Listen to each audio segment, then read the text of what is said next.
What's that? Good morning. Good morning, Florida. Morning. My name is Mike Richards. As you can see on the screen, I'm the Managing Director of MR Recruitment. We're a specialist Treasury recruitment company. I'm not going to do too much shameless self-promotion. I'll be doing that in the bar later, so feel free to join me. Also, AFP won't let me. But I just want to frame it a little bit why I'm up here and able to speak on the stage. So I've been in Treasury recruitment now for the past 25 years. Originally started with a company called Robert Walters, then joined a search firm, Heidrick & Struggles, before setting up MR Recruitment in 2002 as a specialist global Treasury recruiter. Lots of people say they notice my amazing American accent, obviously. I am based in the UK, but we recruit right the way across the world. So we recruit right the way through to Sydney, Australia, back through West Coast and East Coast here. Some of the clients we recruit for, just look at my notes, Duracell, ADM, Johnson Controls, GE. So we've got a good background, and we recruit corporate Treasury guys. Do some banking work, but mainly focus on corporates. You'll see there's a lot of slides. We've only got half an hour, so I'm going to whiz through them. And you might be saying to me, Mike, there's a lot of words on there. I'm not going to make the mistake of just reading through the slides. I've done that once before. I was talking to a friend of mine, Phil Cabrera, used to be McDonald's, and we were comparing war stories. I said, Phil, what was your worst ever? Oh, going back. There you go, not that. I said, Phil, what was your worst ever? He said, Paris 2005, Mike. Terrible session, technical, reading through stuff. Everyone was having a terrible. I said, do you know what? Phil, mine was worse. And I basically was there, talking to the audience, really nervous, reading through the slides. About 15 minutes in, I was looking out. These guys were bored. They were just looking at me like, oh my God. And I was bored. And I thought, oh God, what am I going to do? Jack it off. I said, look, Q&A, and let's start the Q&A early. I said, oh, that's okay. And the hand went up in the audience. A friend of mine, Simon Bullock, Group Treasurer, or actually the CFO of CNBC. I said, Simon, what's your question? Simon gives me his question. I went, Simon, that's not the question we rehearsed. So we won't be doing that, so I'm going to rocket through some of these. Obviously today, we're talking about the power of personal brand. A lot of your personal brand is online. I know the selfie picture there, that's something for later. What is your personal brand? 20 years ago, when I started in recruitment, it used to be called your reputation. It used to be what people would say about you before you walked in the room and when you left. And a few of you might have checked out today, before you walked in, you actually look at the digital profile of me, of some of the other guys you meet. Now, you can build it up, years of hard work, and it crashes down. It can be built, it can be ruined in a few minutes, as Mr. Trump will show you with a couple of videos that are out there. So, a lot of it's digital, but how do you make it powerful? People have said, you know, you come along here, said, why is it important, Mike? Well, if you look at some of this info, again, you're going to get to take this away. You can have it both on a personal and a professional level, a personal brand.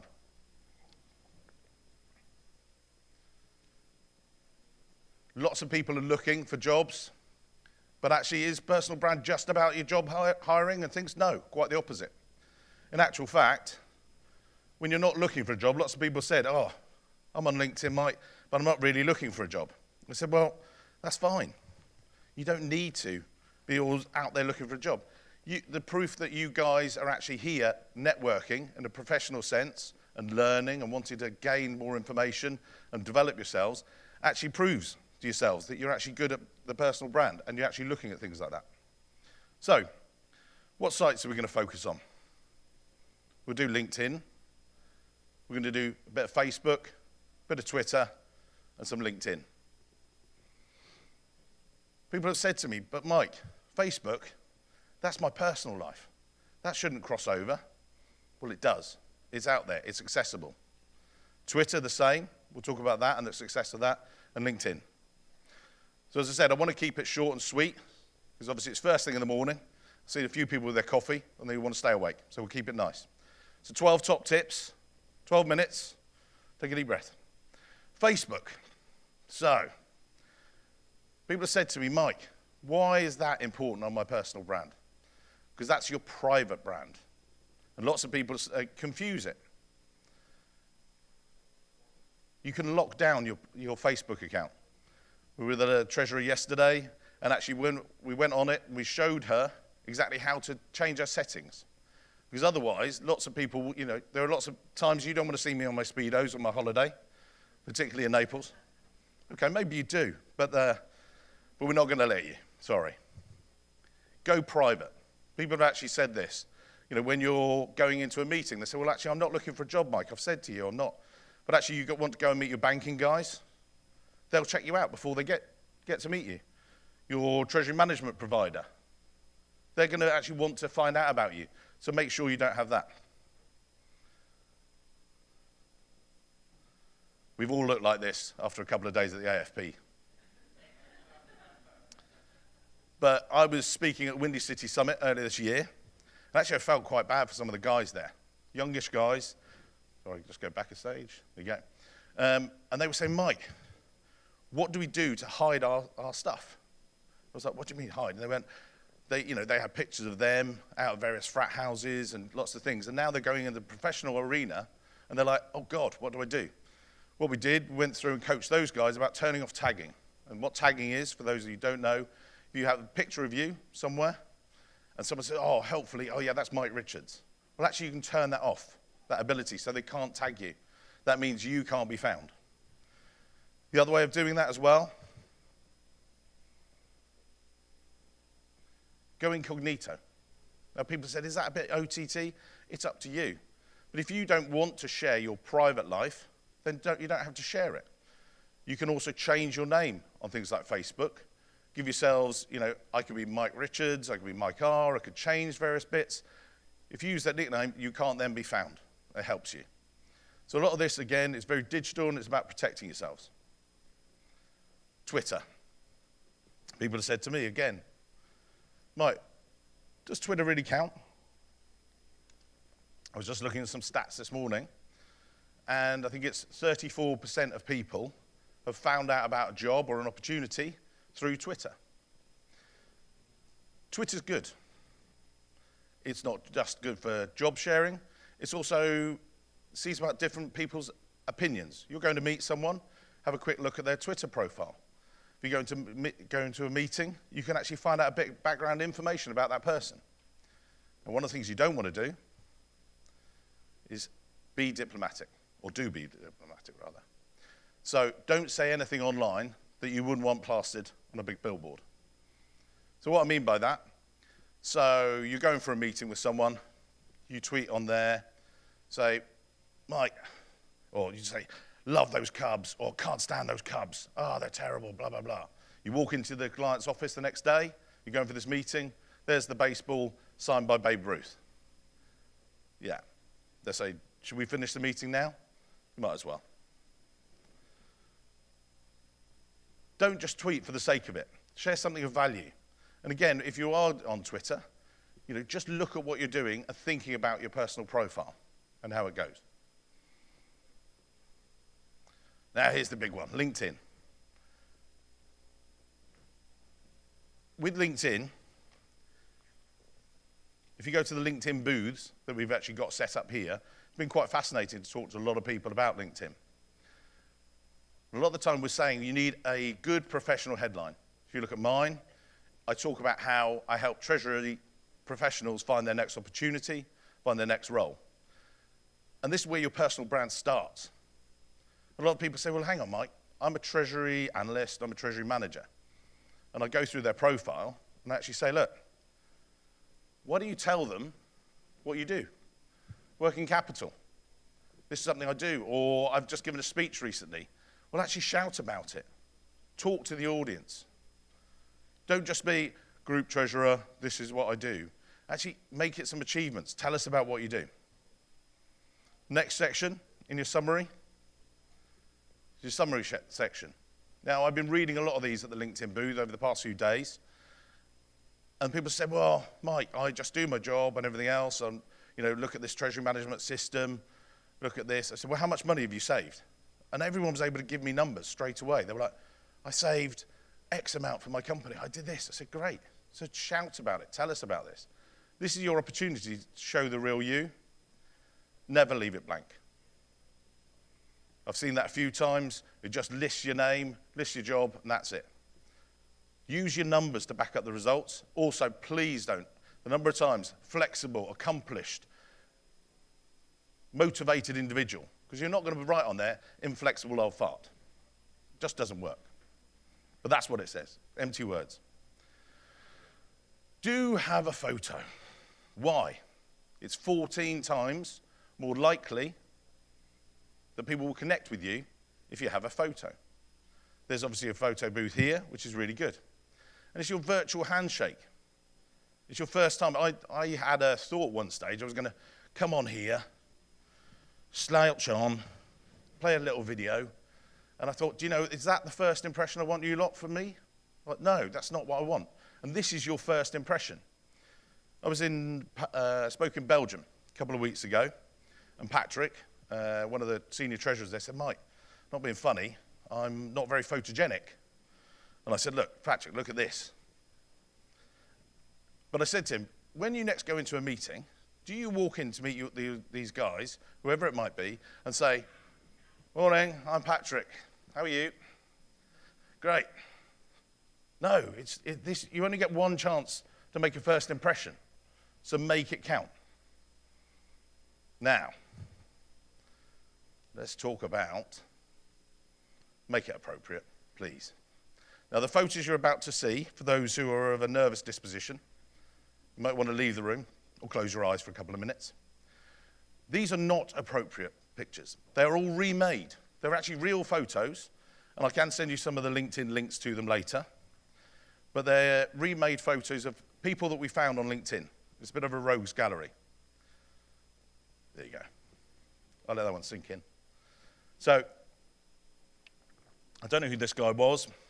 Well, I do know who he was, actually, but I will share it to you at the bar. Mr. Moon and Moody. No. Please, no selfies. It's just wrong on so many levels, and you can see that there. Yeah, you will give me this job. And then the next one, the real doozy. Yeah. You don't need to see me in that shirt, although it is available for private hire. That is for Facebook. Guys, that's the Facebook one. Why? Just all kinds of wrong. That's better. Approachable, professional. Doesn't have to be all the face shot and everything else. That was taken a couple of years ago at Eurofinance. And it was really nice because it caught me unawares, but actually, you know, a friendly face, someone you want to talk to. Recommendations. People were saying to me, I've seen a couple of times over the past few days, people haven't had any testimonials or recommendations. And someone said, Mike, but do they work? Well, let's just do a quick experiment. If you could put your hands up, the very little known website you might have heard, called Amazon. So could you put your hands up if you've ever bought anything from Amazon? Great. Keep your hands up, please, just for a moment, won't be long. Could you keep your hand up if you've ever looked at the recommendations? Fantastic, everyone's looking at the stars. Could you keep your hand up if you've met that person? But I thought recommendations didn't work. They do, it's called social proof, and you want to be like your peers. You trust their recommendations. What I would say as well, don't ask the person sitting next to you. Perhaps the person above you, or people that have worked for you before. Because if the person sitting next to you isn't going to say something nice about you, then you're not buying them lunch tomorrow. But what you need to be doing is asking, say, a past boss, or even your current boss, and say, could you give me a recommendation about this project? Or if you're managing someone, could you just give a bit more information about what you think of me as a boss? And 92% of people actually, so these peer-to-peer things do actually work. Connect wisely. After this conference, I'm sure quite a few of you will get connection requests. And it's, there you go. Don't use, this is when you're connecting to lots of people. So you're going to get all these connection requests. Don't ever send it from your mobile. Why? It just goes as a random thing that says, hi, connect to me, I'm Mike. So what? if you go on the desktop app for LinkedIn, you can personalize your connections. And mention something you perhaps had in common. I was at Mike's session. We hooked up afterwards. We were talking about this. Reference common ground. And that's what you want to do, because that's how you want to build your network. And people said, oh, I've only got like 5, 10 connections. And I said, well, that's all right, but you're a professional networker. You want to be out there. The reason you guys are here is to actually learn things from your peers. If you go to your network of 5 people, and you're looking at using a new treasury management system, you send it out to your group. How many of you guys use it? Oh, no one. Back at square one. If you were to send it out to, say, 50 or 500 people, you could get a really good benchmark from lots of those guys, and they can help you. Be a groupie. But not those kind of groupies. I don't know, They were at my last session. It shows you're engaged in your field. There's a really good Eurofinance group you might want to join. There's some good, when you're sharing information and you're learning, it's actually, helping. You're looking at working capital, you're looking at different things. The LinkedIn groups are actually really useful for your professional development. As I said, lots of your stuff is there, and you can get this on the app as well. And I'm happy to chat through as well. I've got a session later on today. But before we move on to that, I'm going to do some question and answer. I wanted a quick final thought. Walk a mile in someone's shoes. What I mean by that is put yourself in the eye of the reader. So if you're actually reading someone's LinkedIn profile, you'll look back at your LinkedIn profile, take a step back, and say, would I want to connect to this person? Would they help my career? Is that, put yourself in their shoes. And as I say, I've got a lovely little graphic there. Try and walk a mile in someone else's shoes. And then if you find at the end, you still disagree with them, you're a mile away and you've got a nice new pair of shoes. So think about it, all there. So I'm doing the Learning Lounge a bit later, 1:15. Going to be there going through LinkedIn profile. Already looking forward to it. AFP have given me that very high-tech flip chart to use. So I'll be using that later to talk about that. So, Q&A, questions. What questions do people have? I've rocketed through. Question at the back.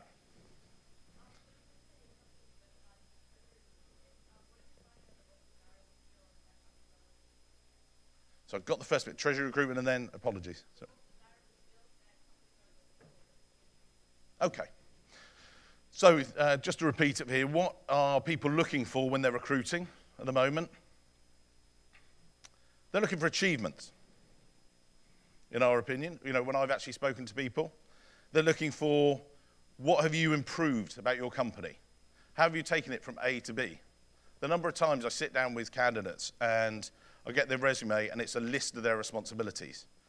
And I get to say to them, why would you employ you?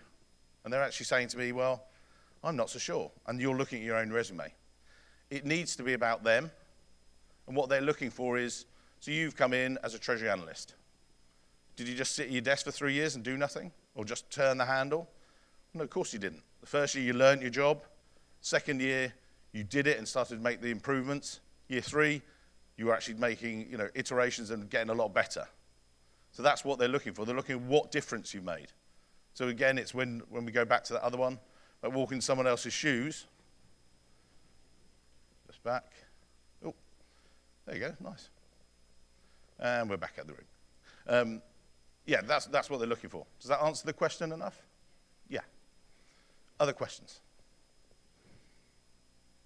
Everyone's stunned silence. They're like, oh God, my personal brand is done.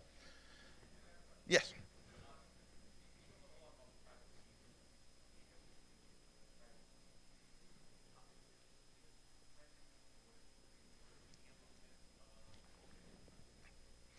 I think it's a really good question. So the question was,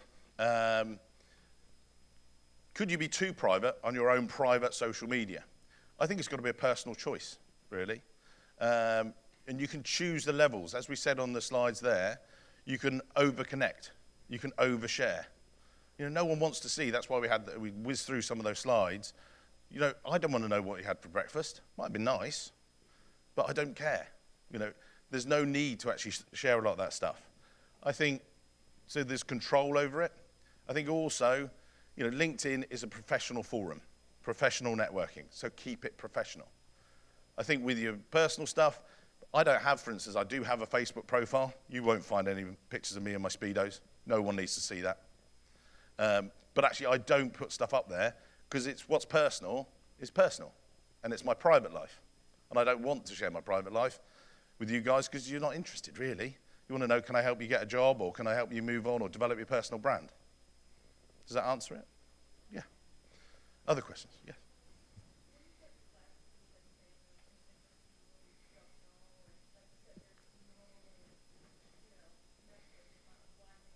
Yeah. Yeah, great question.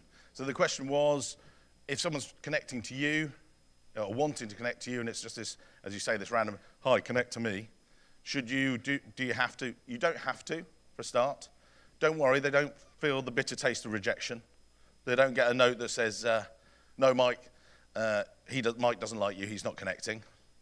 They don't find that out. But what you might want to do is actually look through their profile, and people say, oh, but I don't want them to know that I'm looking. And actually, we were showing this yesterday. We're just looking top right of your screen. Whenever you're on the desktop app, you've got the 3 little dots. And actually, you can go and change your privacy settings, and you can make yourself incognito for a while. So you might want to do it after AFP. You might want to look at some of the people. Oh, I want to connect to them, or I don't want to connect to them. But they don't actually see that you view their profile. It just says a random, you know, a blank grey person looked at you. And that's better for yourself. And then you can choose who to connect to. So, does that answer the question? Yeah.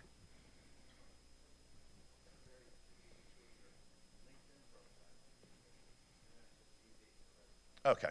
So, again, the question there, what's the difference between LinkedIn, really, and your resume? I saw a thing, it was actually a blogger the other day. She said, oh, your LinkedIn is your online resume. That is rubbish. It's not true. If you see a resume and things like that, what you want to do is your resume still needs to be achievement focused, but that's more of it's a chronology of your work life, if you like. With LinkedIn, it's not. LinkedIn is showing off. LinkedIn is demonstrating your achievements at that stage. A lot of guys have actually said to me, Mike, I don't really do LinkedIn. And it's quite interesting because they say, I don't do LinkedIn. And they say, well, why have you got a profile then? You either do LinkedIn or you don't.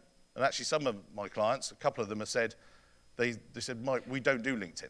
Because if we want a new job, we'll come to you. Which is quite nice and, it's quite complimentary. I've actually said I think that they should have a profile. Why? Because I think then the opportunities will come to them rather than just coming through me, which I like. But the fact is, then they will get approached for various roles that might help develop their careers.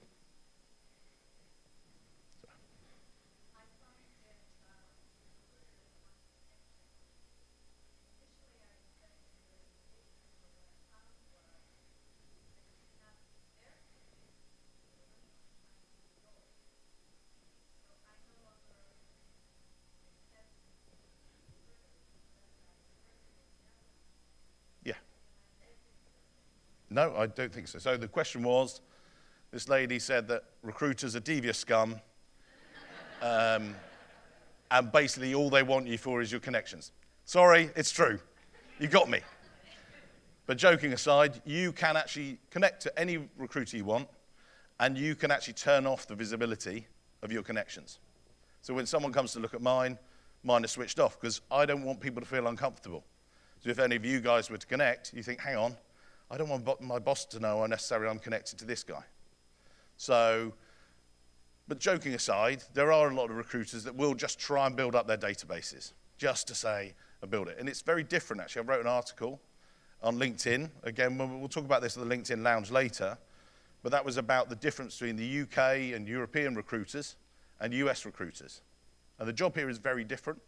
So in the UK and Europe, for instance, you will get a basic salary, then you'll get commission on top of that according to your success.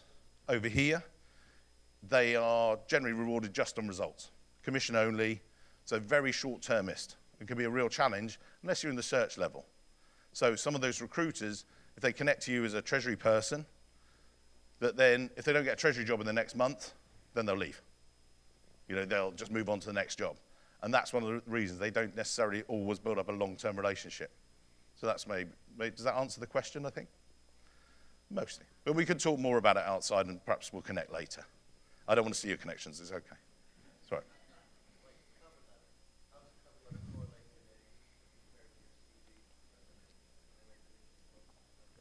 These are some great questions. I'll buy them a drink later at the bar. I know, that's 2 beers. It's happy hour, all right. 2 for 1. So the question was, cover letter, what should it be like? Your resume is about you and the things you've achieved. The cover letter is about them. It's about, when you read a job description, it's the top, if you like, their pain points. If you look at a client and they're saying, oh, we've got an issue here, or you actually put yourself, look at that company. Have they got issues with their cash flow? Have they got issues with capital? Have they got international problems? When you're doing the cover letter, address that directly. So you might say, I implemented a cash solution for Latin America, because that's where they're expanding as a company, and they're going, oh, wow.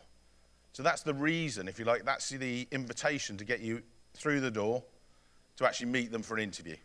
And then the rest is up to you. And go through that. But yeah, I'd say keep it short and sweet, 2 or 3 points about why you're the perfect solution, why you're the headache, the paracetamol, if you like, to their current headache. So we're running out of time. We've got a couple more minutes. Last piece.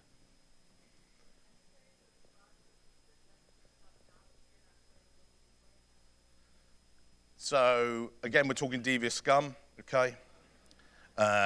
Is it necessary to respond to recruiters who are sending you random jobs that aren't suited to you? Well, I think the answer's in the question for that bit. So no, I wouldn't.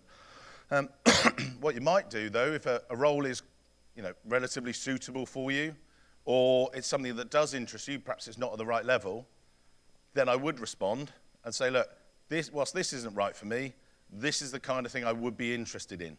And it might be worth being on their radar for the future. So, however, if they are just sending you random mail shots, it's not long before you can block them. And that's what I would do, because we're all very busy, and you guys are busier than me. So, any other questions? Any final? One more? That's it. Thank you very much.